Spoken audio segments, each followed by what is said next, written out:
Hello, Connecticut, and welcome to the Paid Leave Podcast. The title basically says it all. I'm Nancy Barrow, and I will be delving into this new state program and how it can help you and your family. This podcast will give you information you should know about Connecticut paid leave and maybe just a little bit more. Connecticut paid leave brings peace of mind to your home, family, and workplace. Welcome to the Paid Leave Podcast. 6 million people have Alzheimer's disease. About 80,000 people aged 65 and older in Connecticut have Alzheimer's, and by 2025, 91,000 are expected to have it. Alzheimer's is a chronic health condition, and Connecticut paid leave can help. Connecticut paid leave helps patients and caregivers with 12 weeks of income replacement. You can take it all at once in a block or intermittently for treatments like doctor's appointments. And there's a reduced schedule where you can still work, but maybe not a full day. It also covers addiction treatment and mental health appointments, and you can take up to 12 weeks of income replacement in one calendar year. My guests are Kristen Cusato. She is the Director of Communications for the Alzheimer's Association Connecticut Chapter and New England Research Champion. Thank you so much for being on the podcast, Kristen. Thanks so much for having me. And Joe Montminy, who is a patient advocate who's living with younger onset dementia and is currently serving on the Massachusetts and New Hampshire Alzheimer's Association Board of Directors and the New England Alzheimer's Association Early Stage Advisory Group. Wow, that's a lot. Thank you so much for being on the podcast, Joe. Well, thank you, Nancy. I appreciate you having me on the show. Well, I think you being here and agreeing to tell your really important story about your life with early onset Alzheimer's. You're brave and courageous, and you're really making a difference with all the advocacy that you are doing. So thank you so much again for being on this podcast. I think your story is a really important one. Thank you. I'm glad to be able to share my story with your listeners and help them understand what it's like to go through it, but also the value that programs like the Connecticut Paid Leave can offer families and individuals living with the disease, because having that paid leave is huge. It really does make a difference. Joe, why don't you tell me your story? What was it that made you decide, something's not right? I'll just give you a little bit of background now. Today, I'm 60-year-old today, and I was actually diagnosed 6 years ago with younger onset Alzheimer's disease. And prior to the onset of the disease, I actually had strong analytical skills and was actually a subject matter expert in my field. I did market research in the individual U.S. annuity market, which they're retirement products. And I use that information and I go out and do presentations on the current state as well as the future of that market, both financial services companies, at conferences, mostly in the U.S., but also like Canada, Asia, South America. But I started to see some warning signs. It was taking me 30, 40% longer to complete similar tasks that I had done a few years earlier. I was having to write down like all kinds of notes just to help me remember like what I needed to do and when. And my wife even noticed changes at home where my ability to multitask was significantly declined. So I shared that with my primary care doctor. He did some basic in-office tests and said, Joe, don't worry about it. You're just getting old. And I actually repeated that conversation with him for 3 years before he finally, with a little persistence from my wife, said, okay, I think you should go see a neurologist just to make sure. And the neurologist did some tests, a variety of tests actually. She came back and said, you know what, Joe, it looks like you have younger onset Alzheimer's disease. And so the one thing I would, to me, take away from that for your listeners is if any of them have memory concerns, go get it checked out. If you're not comfortable with what you're hearing, advocate for yourself. It's interesting. You think about the fact that Alzheimer's is not normal aging. And I think a lot of people think it's just the way it is. Oh, grandma's 85, put her in the back room, feed her a couple times, turn the TV on. That's not this. This is not, there's no such thing as senility, right? Hardening of the arteries. This is a real disease that's getting more and more folks. In fact, we've got about 300,000 people in the country living with, and those are only the ones we know. And it used to be about 200 to 250,000. So at least more folks are coming through. But I think to Joe's point, there are signs, and we have classes at the Alzheimer's Association, Know the 10 Signs. You could also access it on our website. It's real changes in behavior, memory loss that disrupts your daily life, right? Mm-hmm. Challenges in problem solving or planning. For example, my mom, who had the disease and was diagnosed at 61, was unable to balance a checkbook after being a to-the-penny checkbook person. So making errors and crossouts and mistakes. So changes in behavior. If they repeat the same story 4 times in an hour, they're probably not going to know that they're doing that, but you will recognize. Not being able to come home from a grocery store they've been going to for 10 years. So not being able to follow a recipe that they've been following and making for years. A lot of things that are changes in behavior, and there's a lot more, but looking at these kinds of things and then, well, maybe we should take this to a doctor. How important is it when there's signs there to go and get treated? Can it really help with staving off the progression? If people are starting to know signs, the importance of that, it's actually very significant, because there's new research shows that the earlier you can catch the disease, the more you might be able to make a difference in how you manage it, because there are new treatments that are coming on the market. There's actually 2 currently on the market, and another one that's currently being analyzed by the FDA and is expected to be approved in the next, actually sometime this quarter, that can actually slow down the progression of the disease, but only for people in the earlier stages. So the sooner you can catch this, the better. Plus, if you detect it earlier, you're able to start making lifestyle changes, because there are studies that show there are things that we can do that can actually reduce how the disease impacts us. You can't slow it down, but you might be able to at least help improve your quality of life. And what are those things? I don't know if you know these, Joe or Kristen, or whoever wants to jump in. You're both experts in the field, so. We're really talking about healthy habits, and we have something called 10 healthy habits. We like the number 10, I guess. It's a good number to remember things. But, there are literally ways to love your brain. And a lot of them seem kind of simple, commonsensical, right? But getting that exercise every day, getting a certain amount of exercise, getting that blood flowing. We say that what's good for the heart is good for the brain. We're kind of looking at the themes surrounding the Mediterranean diet, right? So that those green leafy vegetables, the omega-3s, the antioxidants, that kind of thing. Also continuing your learning. You really need to continue to stimulate your brain, and not just playing the same game over and over again, maybe games of strategy that actually cause you to kind of think outside the box and stretch your brain a little bit. And that's not only for folks who have no symptoms. This is also for folks who get diagnosed, to continue to really try to stimulate the brain. Not smoking. Moderate drinking, sleep. There are so many studies that talk about the importance and criticalness of sleep and a good amount of sleep uninterrupted. Folks who have sleep apnea, people who wake up a number of times during the night, it shows, research shows, have a greater risk of dementia. So things like that to really protecting your head, which not only means when you're bicycling, but also, even as a young person, making sure you wear your seatbelt in the car and making sure that the little ones are in the proper car seats in case something happens.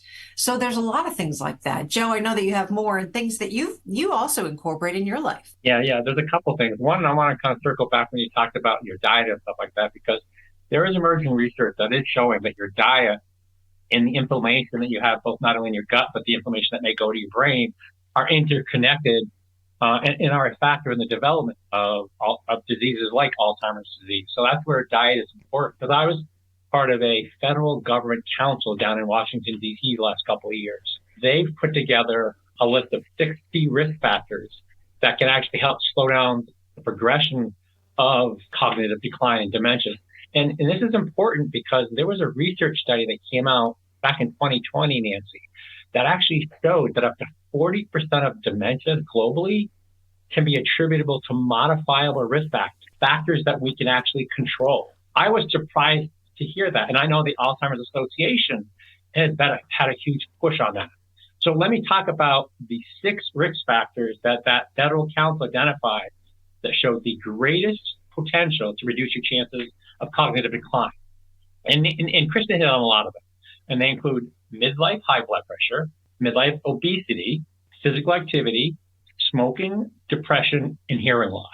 All of those are the ones that have the greatest potential to reduce your chances of cognitive decline. And they're all things that we can manage in our daily lives. Hearing loss just has blew me away, because I had no idea that hearing loss can be attributed to getting a dementia of some type. I could get into a lot of details, but I was at a conference in Amsterdam this last summer, where there was an extensive study showing a direct correlation to hearing loss and the increased potential for dementia. And I think part of it related to the fact that how people were engaged with the people around them, with their society and stuff like that. And if you're not hearing, if you're not, if you're not able to be engaged in what's going on around you, you start to become disengaged in your brain. So it's a matter of keeping your brain stimulated. And if it can't stay engaged, it's not stimulated. For people living with the disease to stay active, one of the best things I found is a couple things. One, the Alzheimer's Association does a very nice job of providing these weekly activities, things that are going on, things to engage people in social activities, as well as support groups, so there are things that you can stay engaged without having to get out of your house that really are quite valuable. I've also found that the more I can find something that gives me purpose, which for me, it's been being a voice and advocate for those living with the disease. But if you like to plant, or if you like to, walk, or, just find something that you enjoy doing that gives you a purpose and do it. Because that to me, from others that I've seen living with the disease, once they found something that they enjoy, it makes a world difference of them getting up and doing it.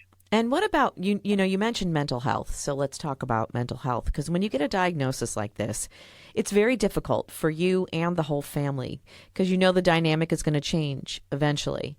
How important is it for people to get mental health and behavioral health services? I mean, Connecticut Paid Leave does that. They give you the income replacement so you can go and do that if you needed to. I think mental health is getting mental health or some type of support is a critical part of the process, because you have to remember, when you get this diagnosis, it's incredibly traumatic.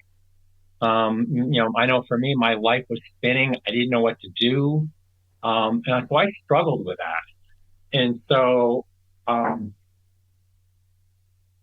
actually, I not only struggled, I would actually say I went through a number of different stages of grief, because you've got the shock when you get the diagnosis. You kind of are in denial of, oh my God, I can't believe I have this.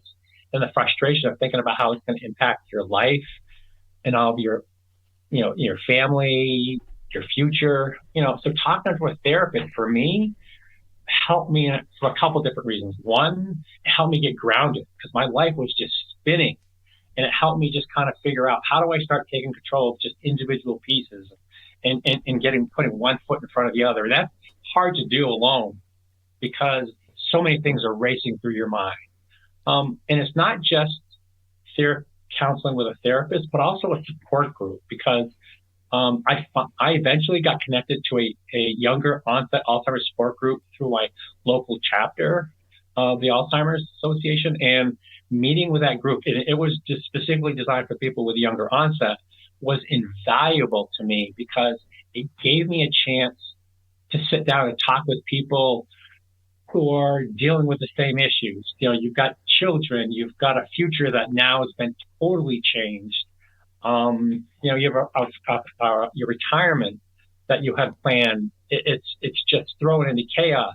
So you can talk with people dealing with the same challenges and frustrations, hear how they're dealing with it, but also just being able to talk to them. Because the one thing I found is talking to your family when they're already very concerned about your future, and they've got their own set of stressors and nerves and concerns. The last thing they want to, I shouldn't say the last thing, because they're willing to help, but it's hard for them to hear about these other issues you have and how you're worried about them, and you're worried, because it just adds more stress to them. Whereas talking to this unbiased group of people who can just offer unsolicited help, it's unbelievable how therapeutic that is. Yeah, I just want to add also in Connecticut, Joe, I think that's so important. And we have several groups in Connecticut, and some of them are GAP groups, which is GAP, Giving Alzheimer's Purpose. And not only are they groups that kind of they separate, sometimes they'll gather and then the folks with the disease will be with one person and then the caregivers will be with another. But we also have these really great social engagement groups like Joe was mentioning. And we have things that we do, like we will go to Mystic Aquarium and we'll go to the Mattatuck Museum. So we'll go to different places across Bread for Life and do craft activities. And what's really important in groups like that, I think, is the fact that it's a no judgment zone. So you walk in, one person has the disease, then the caregiver or care partner is with them and doesn't, and no one has to explain anything.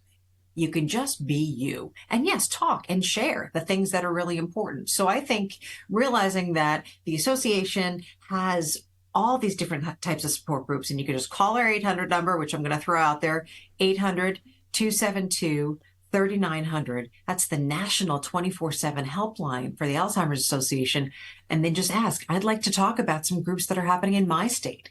And we can connect you and you find what's right for you. Yeah, you've been a wealth of information for my friend who has also had early onset. I've worked with you guys closely, and I know that you're such supporters of Connecticut paid leave. You really helped get this passed. You know, you were seeing the value in it. For caregivers, too, they get up to 12 weeks of income replacement. And as long as they're taking FMLA along with it, they get their job back.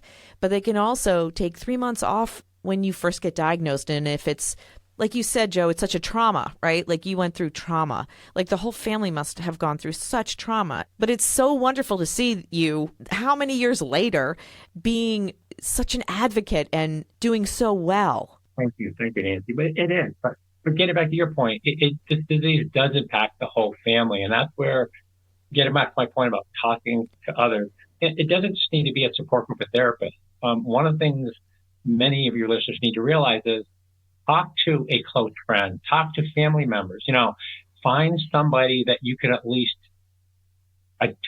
discuss this with. It doesn't matter who it is. So many people don't want to talk about dementia and Alzheimer's that they just kind of want to push it aside. It's and scary. That's not helping them. I think it is scary. It's scary, right? But there are things, tools, resources out there that can help them manage through this, if they're just willing to have the conversation with that family or friend to get the wheels started. Has anybody treated you differently, Joe, after they found out about your diagnosis? Not really. Almost all my friends have basically not treated me any differently than like, okay, Joe, you are who you are. The only person that has been a lot more cautious has been my wife. And that's understandably because she's just very cautious with how the disease is impacting me. She sees the things that I'm doing or forgetting that I never used to. And it's worrisome for her. And I understand that. So she's more cautious. She's actually, after a number of years, starting to, I think, become more comfortable. But initially, it was very difficult. I would imagine that it's really hard on a marriage. Is that something that you find? What I think is really, really interesting in this case is that so many people in the early stages, especially folks who are younger, right? Younger than 60, younger than 50, they'll go to a doctor and sometimes the doctor will say, you two need marriage therapy. What? Like not even acknowledging that this could be something because the fact that it's not usual and it's not typical. So they don't see it a lot. That's why not only do we need to let everyone know about the 10 signs and what to look for, doctor education as well, and we push for that. And education for, home healthcare aides in Connecticut, right? So everyone really, this is such a critical time. And Joe will agree with me, not only for awareness, but the fact that we have treatments, finally, treatments that change the course of the disease, that give families a little more time. So what are some of these treatments? So what we have been having for the last, say, 20 years are really just medications that treat symptoms. But that all changed. And in 2021, the first monoclonal antibody, which is really a heavy name for, it's a drug that kind of goes up and removes some of those amyloid plaques, which is a hallmark of this disease. That was approved. It's called Aduhelm. There was some controversy about that drug. Then Leqembi, another drug, was approved last July of 2023. And then by the end of this spring, there should be a third, which is called Donanemab. And the name will change because it will be FDA approved. And this is for folks in the early stages of the disease. There are only a few doctors in Connecticut right now that are prescribing this. This medication. So ask your doctor, ask your neurologist to put you in that direction. There's also a battery of tests you have to go through to see if you even qualify for these medications. Also, they are infusion medications. So it's not like a pill that you can pop at home. You have to go to an infusion center and sit and have this infusion drug. So there are a lot of things that have to happen beforehand. And you have to, like I said, you have to qualify. What changes have you noticed in yourself, Joe, since your diagnosis? Yeah, actually, I have. And that's probably one of the most frustrating parts about this disease. This is one of the first things my neurologist told me when I was first diagnosed. She said, Joe, one of the biggest challenges you're going to have is you're going to notice the changes that's happening to you before anybody else does. And that's difficult. But things that I've noticed, things like cognitive processing, everyday projects around the house, even like doing emails, texting, are taking me 2 to 3 times longer than they did just a year ago. My wife and my mother lives in Plymouth, have noticed changes in my personality, increased mood swings, my ability to reason is declining, reduced impulse control, and these are all things that are totally out of character for me. So, that's probably is really challenging.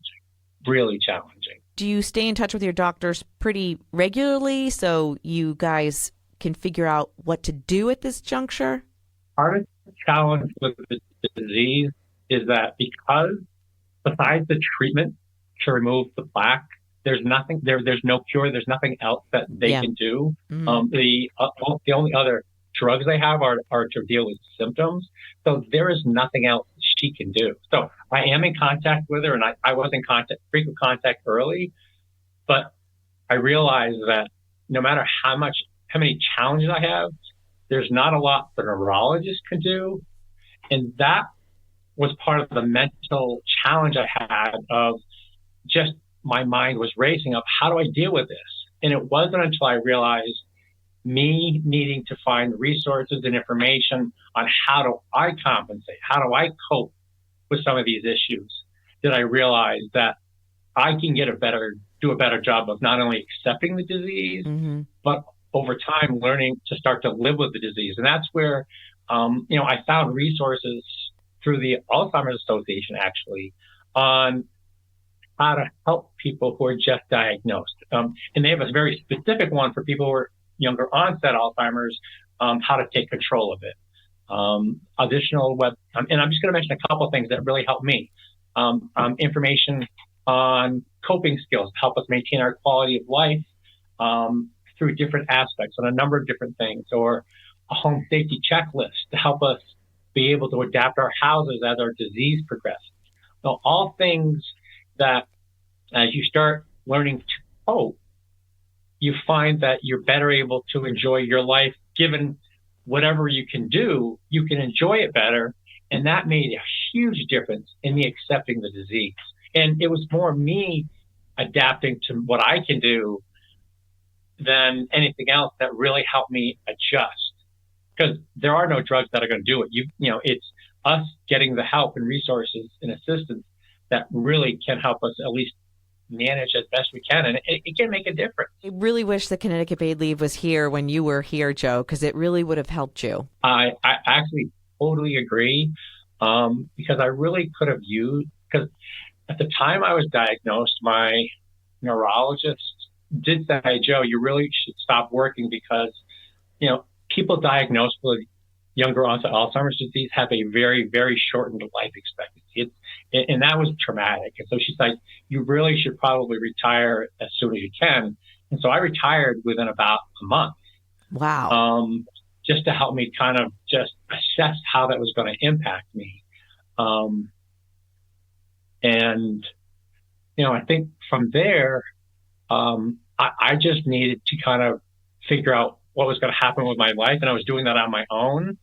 If I had the Connecticut paid leave available to me, it would have given me the ability to take paid time off while I went out and met with those therapists that I talked about to help me get grounded, to figure out what is this going to mean in my life. maybe it would have given me the confidence to work with my company to figure out, can we make changes so that I could adjust some of my workload so that I could keep working while I'm doing that. And then things like some of my support group meetings and doctor's appointments, it would have given me the ability to do those different things.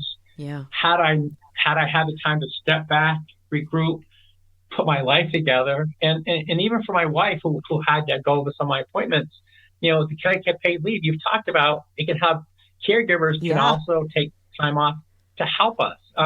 All of those things would have hugely benefited my family. Yeah, and I'm sad. I'm sad that we weren't around. It took a while, but I'm hoping that this podcast and everything that you're doing will help someone else in Connecticut who may get an early onset diagnosis, and maybe they can use Connecticut paid leave, and they can do a reduced schedule from work. Maybe they can only work, in the mornings, and they take the afternoons to do all those things, go to the support groups, meet with your doctors. It does give you flexibility, and I'm hopeful that someone listening, it will resonate and they will be able to use it. Well, Nancy, I've learned that I'm not sad. I don't look at it as being sad for me. I'm actually glad for your listeners that they have this available, because that's really what we should be focusing on. It's true. How fortunate they are, how fortunate their family is that it is now available. And that's the great thing that they should take away from it. And what do you think, Kristen? How do you feel that this can benefit families? Joe is obviously speaking from being in the midst of it and from the inside, right? This is the voice of living with this disease, but also thinking about caregivers, right? It's completely changing a caregiver's life. It involves, as you said, the whole family. It's emotionally, financially, physically taxing for both. And sometimes the caregiver, the education, we always say education is so key for caregivers, because sometimes I think that a caregiver has a light bulb moment where they realize they need to switch the way they're thinking and communicating with their person with this disease to make it easier for everyone. i.e., you're not supposed to argue with people who have dementia, right?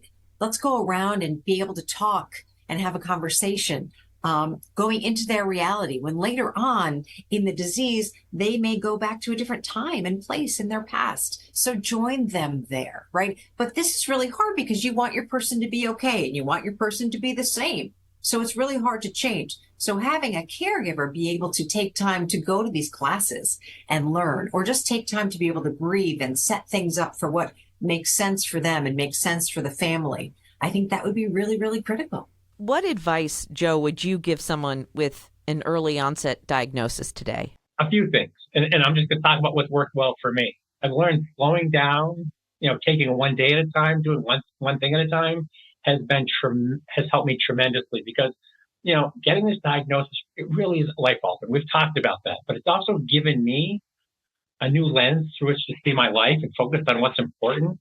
And actually that, to me, is probably one of the things I look at as a positive from this, because I am much more aware of how precious time is and how I want to spend it. So I focus spending quality time with my family, my friends.